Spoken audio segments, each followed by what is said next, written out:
Started 2001 in March, joined the military. And this will be a very quick version, of course, but went to Iraq, found myself, I never imagined, going overseas and spending time at war, in combat and those things. And you learn a lot the hard way. Right.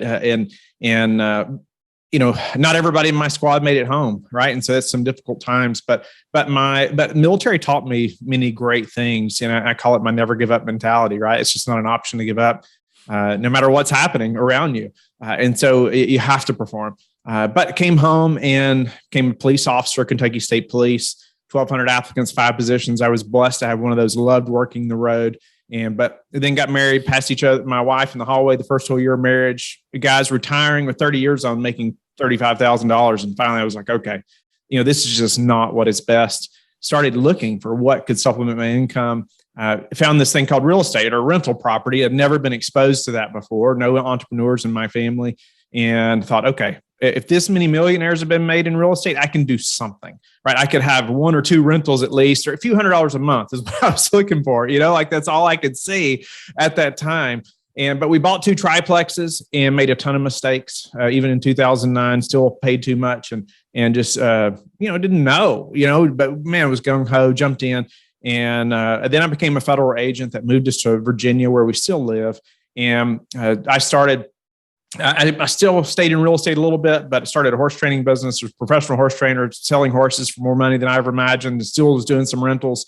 Finally, my wife and I were like, you know what, we just can't keep this going. It was just like 2 full-time jobs, and I was just missing everything at home. We decided to sell the farm. We quickly did that. Sold everything related to that business, even though it was like a long-time passion of mine.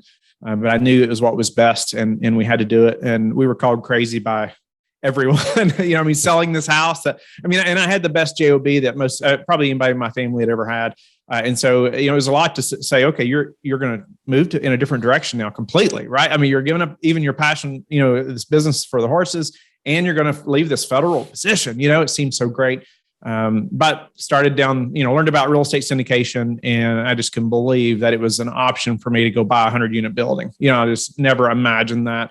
And just dove in. The podcast, all that stuff started to happen as we dove in and pushed ourselves really hard with some really big goals and changed our way of thinking, the way I do everything, the way I get up in the morning, the way I structure my day, the way I, just plans for growth.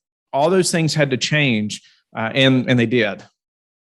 Man, phenomenal information, man. I love your background, love your story. And I think there was something in there that resonates with almost every listener. Right? Whether it be, trying to figure out how to make that transition. Well, let's back all the way up. You talked about, going into the military, serving our country. Thank you for your service there. And recognizing that you have to have this never give up attitude. And I'm sure that, permeates and comes up multiple times in your life. But having that attitude, being a police officer, becoming a federal agent, working these jobs and this career that serves the community, and then following your passion, becoming a horse trainer, and making more money doing that. So here you are with something that you enjoy, you're making money doing it. And somehow real estate continued to be this thing that pops up and you get really interested in, and ultimately you end up literally selling the farm to go in and do this kind of full time, right? So I want to just pause for a second, because one of the things you mentioned was you and your wife were kind of passing each other in the halls. And I know that is a burden and a pain point for many busy professionals. It's, you're working, you're doing everything they tell you to do to try to, make ends meet and take care of, yourselves, the kids, trying to, create a little bit of a nest egg. And it could be a challenge. So for that person who is maybe like you were at that time, juggling a lot of different things, trying to make it happen, but, really just got a lot of different balls in the air, what advice would you give them about, getting some traction with real estate investing? Yeah, there's no balance to it. People say that work-life balance, and there's almost no like balancing it. I feel like you and your spouse have to be all in on this. Because I cannot just say enough good things about my wife. And during that time, and I would say early on like that, we had only been married maybe a year, and wow. we were living in a house while remodeling it, which I wouldn't recommend, by the way. But, we were doing that while I was also police officer work schedule. I was self-managing these apartments, brand new to the industry, just trying to do that and learn that. it was very stressful on a brand new marriage, right? The Lord sustained us, and I'm so thankful. But we came through that. We moved to Roanoke. And then it was many years later when we started the syndication business. We sold the farm. We bought a house in town, probably not the best area of town, but I built an office in this basement. And it was during that time too, this was many years later, that I could not have done it without just complete support of my wife. And I mean, she would literally pack me lunch to go to the basement to work, or my kids wouldn't see me all week, even though I'm in the basement. So it was just madness, to be honest. And so it was just more than 2 full-time jobs. I would say that is what it took for me to make it happen, as fast as we've grown. I wouldn't say it's always worth that. I did miss a ton, right? With the kids. And I always say one of the hardest parts about that time was I'd be in the basement doing podcasts or whatever it may be all day. Sometimes 15, just back to back to back, as hard as I can go.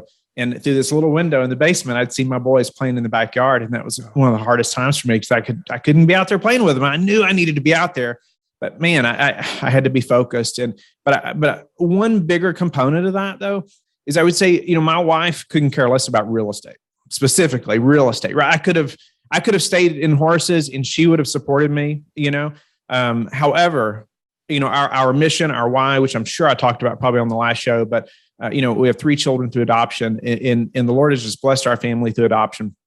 But the financial burden of adoption keeps most families from pursuing adoption, unfortunately. 40 to 60 grand to go through that process typically or more, and 150 million orphans in the world. It makes no sense, right? But that's the way it is. And so the Lord led us to start a foundation that helps families with that financial burden. We committed half of our personal profits to this foundation that we started. We partnered with 10 families last year. We hope to do 20 to 30 this year with large grants. And we helped them with fundraising and things like that. We just hired our first full-time employee for the foundation as well. So it's exciting to see the growth there and what the Lord is doing. But my whole point is that mission is what I could rally my family around, right? During those times when it's like month after month, after month of like, man, dad's traveling 2 or 3 weekends a month to different conferences, or, dad's even at home, but I haven't seen him since last Sunday, or, the kids just, it's difficult times, right? But my wife could get behind that mission, right? 110%, very passionate about helping these families,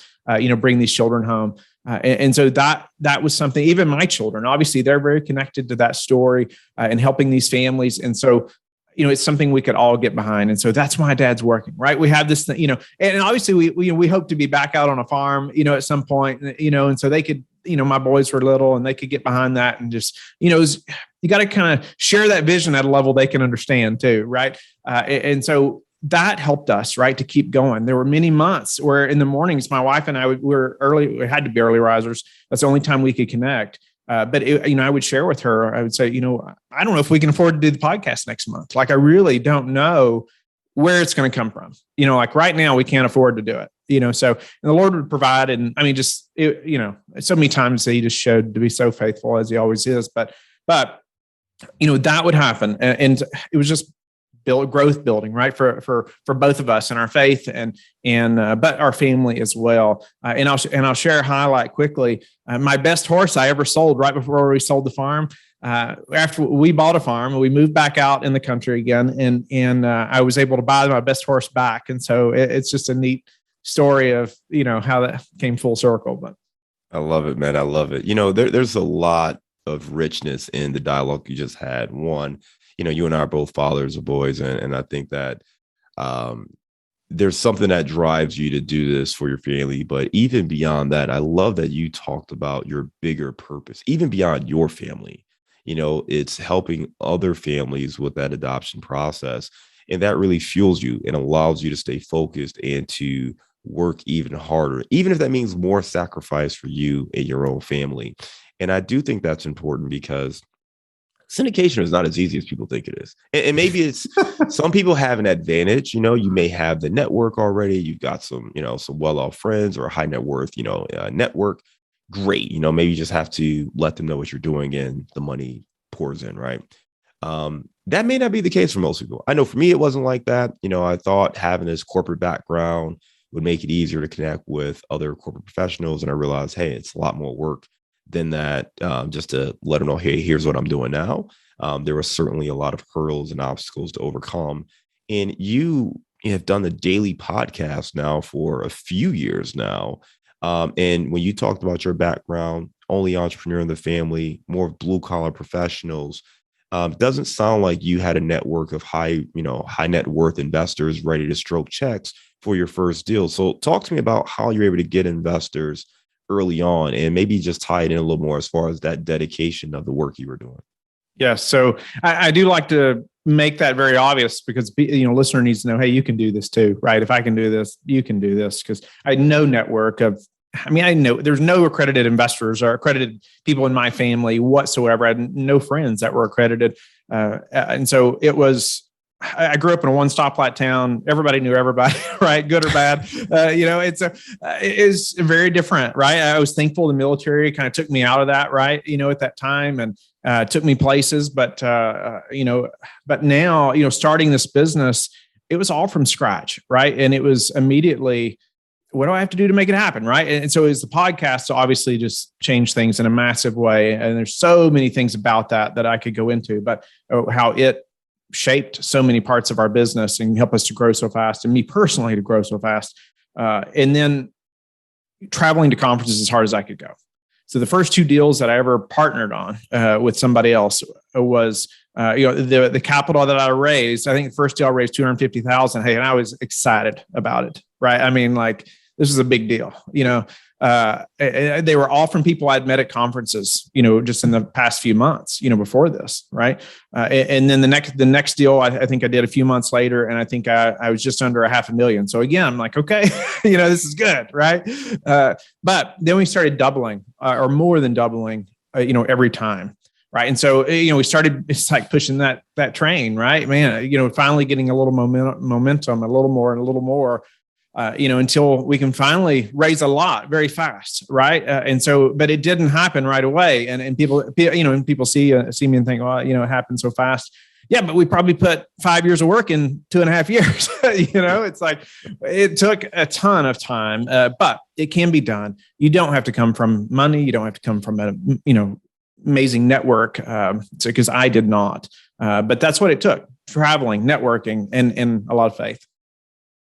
I think there's some great insights in your story up to this point. So, for those of you who maybe aren't keeping track of those nuggets, I want to just lay some of them out. First and foremost, your background does not matter. If you are someone who does not give up and you are willing to do what it takes to be successful, you can be a successful syndicator. You heard Whitney talk about his background being in the military, police officer, federal agent, training horses. That can't have anything to do with this, right? Training horses, and ultimately moving into real estate and making mistakes as a real estate investor early on, and ultimately growing as a real estate syndicator. You talk about the sacrifices you made, staying in your house, being on the road if you're at conferences, or being in the basement to the point where your wife has to bring you a lunch just so you can stay focused and not pop up and get distracted, but you can really lock in and stay focused. You mentioned recording, 15, 16 episodes a day. What's crazy to me is I always like to look at people's story and try to identify the thing that they did that I feel I would not be willing to do. And you might be the first real estate investor I've come across where I would say, I'm not willing to do that, because I record a ton of episodes, right? And I love connecting with people, but it takes an amount of stamina to go in there and bang out 15 episodes a day. Like I can't even I can do 4 or 5, and I'm tapped after the end of 5, right? So for you to do that, that's one of those things I recognize. So you may not be able to do what Whitney's doing here on 15 episodes, but you can absolutely get in front of people. You can absolutely start interviewing people, create a thought leadership platform, and share what you're doing and your passion with other people while you learn in that process. So there are some great insights here, and there's a blueprint to success. You talked about traveling to these events, and a chunk of these investors coming from these events. Think about it. These are other people who were committed enough to go to a real estate event. They paid for the ticket, they paid for the flight, the hotel. They're going to dedicate their time. They have the same goals that you have. They might be on the other side of that, but they're hoping to grow their real estate portfolio too. So there's some great insights and lessons from Whitney's story so far on what you can do to replicate and try to get some of that success. And I know having a mentor was a big part of it for you as well. And I want to talk about scaling, because these are all the tactics. You mentioned at one point it was hard for you to even know if you'd have money to pay for the podcast. Obviously, that's not a question today with over $300 million assets under management. So how did you get from being able to raise $200,000, $250,000, $500,000 up to, this large portfolio today? What were some of the steps and processes you had to implement to scale efficiently? Yeah. I mean, everybody hears about team, right? Everybody hears, skill sets, right? You need other skill sets, you need complementary skill sets, other partners. And maybe we talked about that on the last show. So I would encourage listeners to go back and listen to how my business partner and I met, how I've vetted him, how he vetted myself as well. It was, we went through a process to ensure the best we could that this was going to be a great partnership, right? And it has been. I could not have done it without him. I mean, he is, he has skill sets that I do not have, right? And I have skill sets that he does not have. And so it's, that was major. And then being willing to delegate, being willing to start to hire people, that started to change things. But I wanted to back up a little bit because I think even in this, we're talking about the podcast where this is fresh on my mind too. I was just talking to somebody else different in a very different business last night and giving this example because I like to talk about what I call like a GSG, God-sized goal, or some people say BHAG, big, hairy, audacious goal if you read Traction or something like that, But what is that for you? And then, almost double it, right? Because when you think back about when I was looking at those triplexes, like that was a big deal for me. I think we paid $240,000 or $50,000 for those two triplexes, at that time. And that was a big deal, right? Like that was bigger than I had envisioned even at that time, right? And so to even think about 100-unit complex that just wasn't even, it wasn't even possible for me to think that way. Right. But what the example I'll give you, and you were just talking about it as well, is like the podcast. I would talk to people about doing a podcast and everybody I would talk to say, oh, it's so much work, right? Oh, it's so much work. I can't seem to get this stuff done. I can't get the show notes done. I can't, all these things. Right. And the thing they all had in common, they're all doing weekly shows. And so immediately, I was like, okay, wait a minute, maybe I should reconsider this madness of doing 7 a week, right? However, I'm so thankful I did because it made me do things differently than I would have in a big way than I would have if I'd done a weekly show. So that's just one example. And you can do this in all parts of your business, but it made me perform differently, right? And so I was telling my friend last night, I said, hey, if you had $100,000 debt that you had to pay off in 8 or 10 months, or you're going to lose your home, all of a sudden, these little decisions you and I are talking about, like you're going to start making those today. Like you just don't have time to waste, right? You don't have 2 months to think about this decision we were just talking about. Like all of a sudden, like you are in a different mode, right? And so when you have a big goal or a big thing that you're going to accomplish, it's like bigger than you could have imagined, right? And you have to make it happen. Like we burned the bridge, right? We sold the farm. We were in a place we didn't want to stay. And eventually it was to a point where I couldn't keep doing both. I was going to go crazy if I, kept doing both. It's like 2.5, 3 years in, and one of them had to go. It was either real estate or the federal agent position. Thankfully, we had closed the deal and had more deals in the pipeline. So it was like, no, it's now or never. We're not going to leave the real estate business now, of course. But, but what is that goal for you? And I think for the podcast and even in our business, it's been that for us. Like we have to think differently because it's a massive undertaking. And the podcast is just one example of that. But even now with our team, and I feel like we've not done that as well with the entire business as I did with the podcast years ago.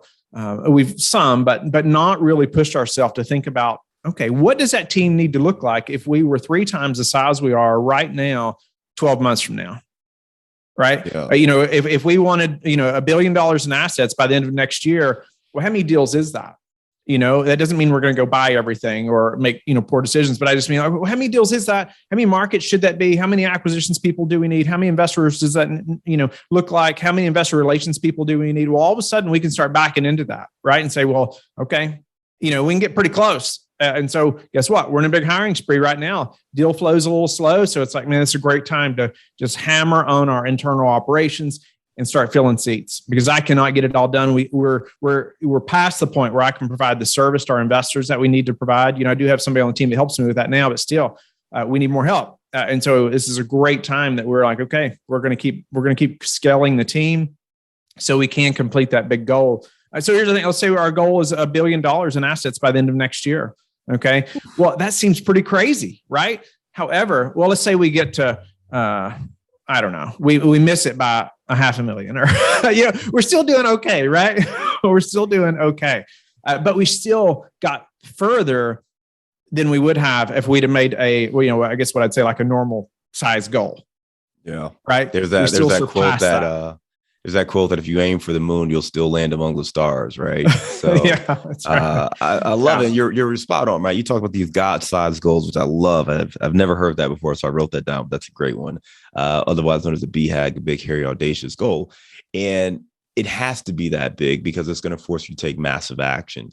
We had Keisha Kennedy on the show a few weeks back, and that was one of the things she talked about. She had a lot of challenges, lives in Kuwait, and is not even here in the United States, and is, out there connecting, doing deals, and really realizing that she can't do what everyone else is doing. And I want to go back to that point, because where I think the insight here is that you looked at what other podcasters were doing and said, okay, most people have a weekly show, and you decided not to do what most people were doing, but instead to do something that was much bigger, doing a daily show and going 7 days a week. Just walk me through that process. Was it just because you felt you had bigger goals, so you need to do more of a daily show? Or is there something else that was driving this notion to say, hey, we've got to go way beyond what the average person is willing to do? It wasn't so much that I didn't. And I have to say too, even about the podcasting, I had hardly ever listened to a podcast before when I started going.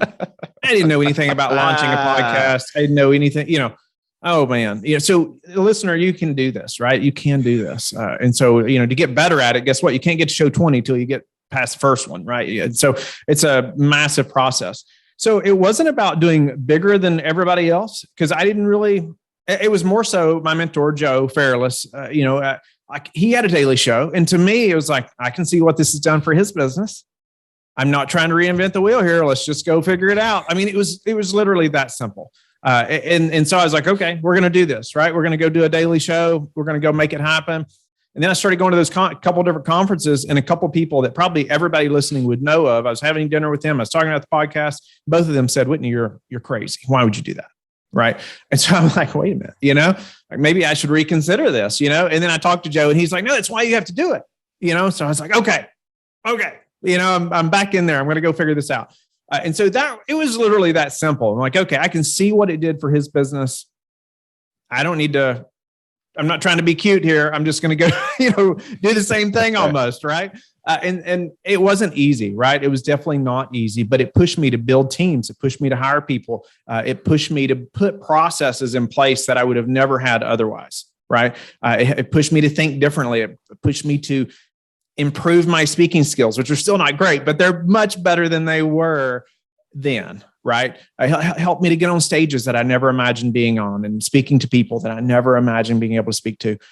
So it just changed things in a massive way. But it was more about, okay, I can see how this works. Well, let's just go figure it out and do it. I don't know if I'd ever spoken into a mic 2 times in my life before I started. Well, I'll tell you from my standpoint, man, because it's always fun, like hearing someone's story and then, watching some of that as well, right? We both work with Joe. And the thing for me that was crazy is like, when I heard, hey, there's this guy, Whitney, who's going to do a daily real estate syndication show, I'm like, wow, that feels intense. Because at that point, I had already launched, our podcast, which was at the time Target Market Insights, and knowing the amount of work that it took for me to put the show together, I was like, wow, he's doing a daily show, and he's got a full-time job, and he's recording like 6, 7, 8 episodes a day, and he's got them back to back to back to back to back. And I'm like, Wow. You would record on the road. I mean, sometimes you'd be in a hotel and, Yeah, I I've think had you and I recorded a show. I remember that. I was sitting in a yeah. hotel at a conference or something at night, and you and I recorded Yeah. the podcast. Yeah. Yeah. I mean, listen, I've recorded in the back of cars. I've recorded in Yeah. closets. So I get it. Like, we understand what it's like. And then video comes like, oh, I got to get a real environment now. But I just love the fact that you did that. And for me, the reason I want to bring it up is it made you stand out even amongst your peers, because we all respect and understand how much work and effort goes into this. So for you to dedicate to a daily show, it also kind of just let us know that, hey, this guy's serious. He's going to put in the work. And if he's putting the work on the podcast, it's fair to believe that he's going to put in the work in the rest of the real estate business. So let's talk a little bit more about that, right? Because we talked about, the scaling. You found your partners, you had the mentors, you invested in the podcast. And now you're starting to get the systems and processes together. You are starting to bring on personnel. As you look at the business today, where do you think there are opportunities? You kind of alluded to the fact that, hey, we need some help, managing investors and things like that. But how are you growing? What areas in particular are you looking to shore up? So as we grew and as let's say we got past, 750, 800 units, all of a sudden, it's like, man, that asset management piece, there's things that are missing, right? We can't keep up with everything, right? We can't get to all those property management calls that we should be on, or be as prepared as we should be for those meetings. And so it's like, we got to start thinking about hiring more people, right? But we continue to scale. I think we brought on like 2 or 3 more developments, after that time, and another Class A project, maybe something like that. So it's like, okay, all of a sudden it's like, we can't do more deals. We can't underwrite more deals. We can't go look at more deals because we're too busy managing, what we have, right? And the investors that we have. And so we brought on an asset manager, a full-time asset manager who's just done an amazing job. But all of a sudden, it's like, man, having somebody that's laser focused on that thing is so much better, right? Is so much better than us being pulled in so many different directions. But so we did that, but all of a sudden that allows, like, so say Sam to underwrite more deals, right? And to be in, talking to brokers more and those things. Cause now it's even a load off, right? Cause we have somebody that's focused on that thing, right? And so he's not pulled in all those different directions, and all of a sudden, my investor relations manager and myself, can't keep up, right? We can't return every call as fast as I would like to, or every email as fast as I would like to, or, we can't get back to every question, or, those things. Like, man, we have to have some help. We want that level of customer service, that's just, second to none, if as much as possible, right? And so as we start seeing those things, it's like, okay, now I'm kind of coming back to working way too many hours. Now I need help, right? We've got to continue to grow this team. One of the first major hires for me, though, actual hires, was an assistant, right? And I think she's probably the 3rd assistant I've had, but it's a big learning process, and but crucial, right? Absolutely crucial. And she is a hard charger, and I pay her well. But she does an amazing job. And so, even things like email, I had over 800 emails just in my important and unread, not everything, and she gets hired. That's stressful, right? Like, it's burdensome. Like, when am I going to do that? When am I going to get back to those investors? When am I, it's a lot, right? To try to manage that. Within a month, she helped me get it down to like 30. Okay.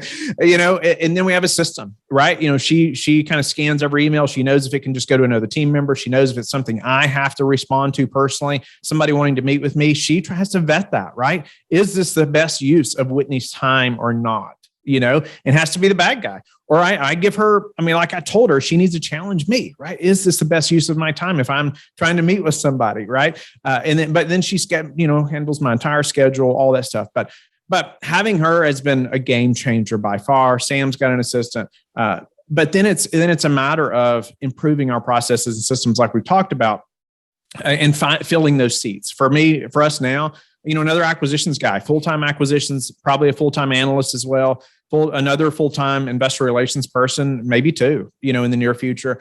We need marketing help, as well. And I'd love to fill all those seats that I just mentioned probably within the next 6 months, or if not faster. Some of that depends on, even deal flow as well. Are we continuing to be able to purchase deals, or, just in the economic climate right now, or not? And if not, then we just postpone that a month or 2, or, something like that. But But those are the seats that we're going to fill, because I know to be able to grow, we got to have those. We have to. It's a must. Happy to talk about hiring, or anyway, there's tons of details about hiring that's been crucial for us, but whatever you think, John's most useful. Yeah. I mean, first of all, you talked about that executive assistant, or that assistant really being the first big hire, and how crucial that was for you, just to offload some of the work you were doing, having somebody screen, the calls, and understanding, hey, is meeting with this person worth my time? It's not to say you don't want to meet with people. It's just to that's say right. that when you're busy, you've got to prioritize, and you need to find a way to address it, or understand, hey, what is someone hoping to get out of a conversation? Maybe there are other resources we can get that individual that don't require, me driving somewhere or sitting down with them for, essentially 30 minutes and take an hour and a half out of my day,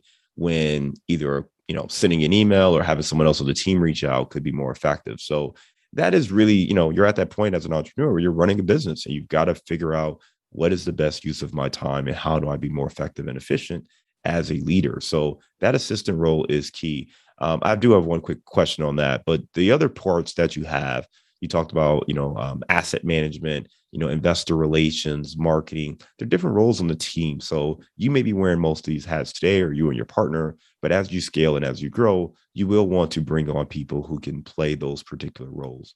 Hey, back to the assistant real quick. Is the assistant local to you? Is this someone who sits in, your office and you guys sit down and talk through things? Or is this someone who's more remote? She's in South Dakota and I'm in Virginia. Okay.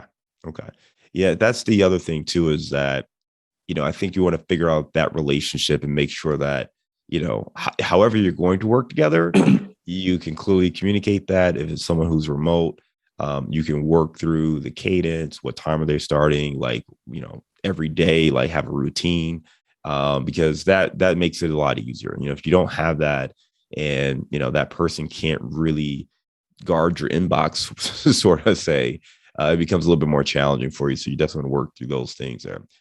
Just going back to scaling the business, how do you split things with your partner, right? So you and your partner, you guys have built this business. I know some of the skills are complementary, but what are your priorities versus his priorities? Yeah, great question. So it's, he leads the acquisition side, right? That's been his specialty. And so even like as we're filling acquisition seats now, I'll, on the marketing side or just the CRM side, all that stuff that, from my network, I may blast out a job opening, let's say for that acquisitions lead or something like that. And then he'll go through that and vet those, right? But we also put things in there, like a test, a deal for them to underwrite, or provide these details about this deal, this potential deal, and we provide certain information from a deal that we've done and that obviously he's very familiar with. He vetted that way down, and then he got it down to like 4 candidates, right? And then he completed an interview with all 4 of those. And then he and I will do tandem interviews with like the top 2 people. And then I did the same thing for investor relations candidates, right? Or marketing candidates, those things, I would narrow that down. And then he and I we'll do tandem interviews on the final 2 to 3 people, something like that. And so that's how we've kind of divided and conquered as far as hiring, but still, beneath that is exactly that as well. It's been acquisitions, right? Or investor relations and marketing.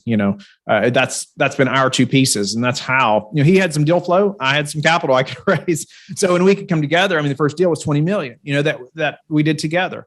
And then, most of them have been, 30 or bigger since after that. So, but that's how, it's those 2 things that we've both been working on, but by ourselves, we're not very valuable. Right. But together, we're very valuable. But yeah. And then it's just leading those teams now. Right. And, and we kind of have different specialties, right, that we are both in charge of.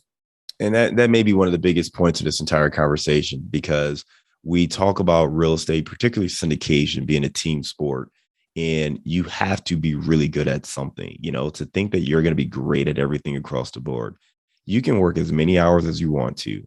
I have never met anyone who is great from soup to nuts when it comes to the syndication process, finding deals, underwriting deals, getting them under contract, managing due diligence, raising all the capital necessary, being the operator, managing the asset.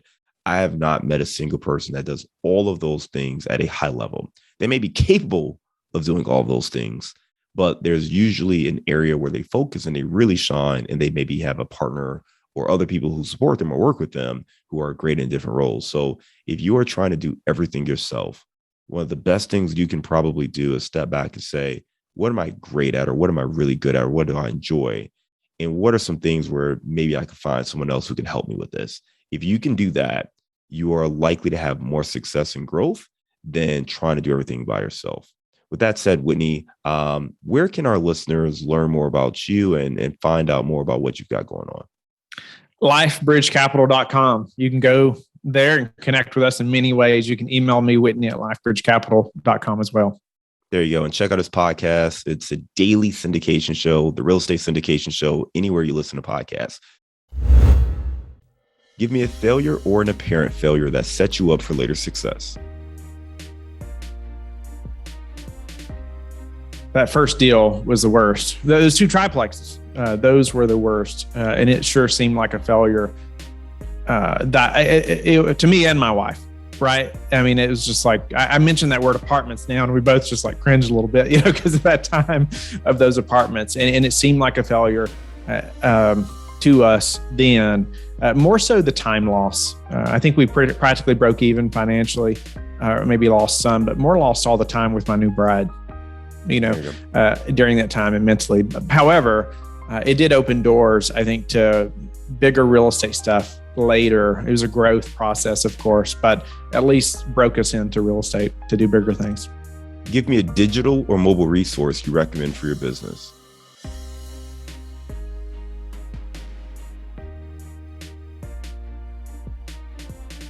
Digital or mobile, if it's going to be something that's going to benefit everyone, I would say Audible. That doesn't seem like business specific, but when I started reading a lot, things just started changing. Right? So I would say it does affect your business in a big way, how much you're reading, and that has been crucial. We could say CRMs and those, because it's a no-brainer, right? Then Platform Invest Next is our portal that we use. That's been a game changer by far. And so that, you said a mobile or what? Digital. Yep. Those were, I think those are 2 great ones. Audible, and then the CRM platform you use, Invest Next. You talked about Audible, so give me the book you've recommended or gifted the most in the last year. Yeah, I would say on the same train of our thought that we were talking about is probably Top Grading. You'll see it right here by Bradford Smart. And I used probably 20% of that process to hire my assistant. And we use a lot of that now in hiring. It's a must if you're going to be hiring. It's on Audible as well. But another book that I would highly recommend, and I've started gifting probably more so recently, is Building an Elite Organization by Don Winter.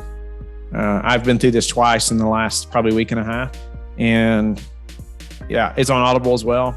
It's very similar to Traction. It's kind of his own version of Traction. But a couple of things he has in here. One thing is called his compass, personal compass. And I've gotten to know him a little bit, and his business has grown like 60% every year for 10 years in a row. He's hiring 40 people a month. They have 15,000 units, all in-house. They have a lending arm. It's massive growth. But the structure that he lays out in that book is phenomenal as far as like his personal compass and business compass and family compass. I love that it's not just business, right? He has this laid out for his family and personal stuff as well. It's incredible. What's a daily habit that helps you stay focused on your goals? Up early and reading. My wife and actually that's been a thing that set in the very beginning early. That was the time my wife and I had together as well, right? And so it's important, and we're not just talking the whole time, but we're both reading scripture, we're both potentially praying together, and then I'm reading something else like the books I've mentioned, many others, and so that continuous reading. Yes, try to do some exercise and those things we all talk about, but it is just the daily education, right? The daily intake. Of trying to improve. I was not a reader 7 years ago, right? And I've read more books in the last year than I had my whole life before 7 years, 6 or 7 years ago. So, that's been the habit probably that's helped the most. Give me your number one insight for multifamily investing. Number one.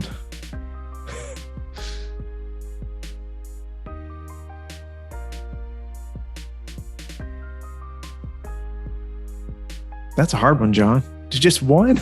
Just top one, man. You got the first one thing insight. The first thing that comes to mind is how connected your network is to your net worth. And I'm a direct analogy or whatever example of that is you got to put yourself out there. You got to be willing to take risks. You got to be willing to stretch yourself and get out of your comfort zone. And that's what I had to do to build my network and eventually my net worth and, be able to help many other people now. Listen, Whitney, I absolutely love your story. I always enjoy talking to you and don't get to see you as much as I'd like to, but, hopefully we can get to hang out more at some of these conferences over the next year or so. But love your story and love your journey. And the thing that always resonates with me is just where you started, very humble beginnings, but you put in the work. You put in the work with the podcast, with the conferences, you made sacrifices along the journey, and you reap the benefits of that now and your mission. The fact that you're not just doing this so, you can go jet setting or do fun things across the world, but you're doing this so you can also impact the lives of other people, particularly those who are looking to adopt. Your mission is one that I think most people can understand and support. So I just appreciate you coming on the show, being open and honest about the growth and success you've had, giving us some tips and insights on the blueprint for other people to replicate some of that success as well. If you want to learn more about Whitney and his story, so the deals he's working on, check out lifebridgecapital.com and make sure you check out his podcast, The Real Estate Syndication Show. Whitney, thanks again for coming on Multifamily Insights. Look forward to seeing you again soon. Take care. My pleasure, John. Thank you.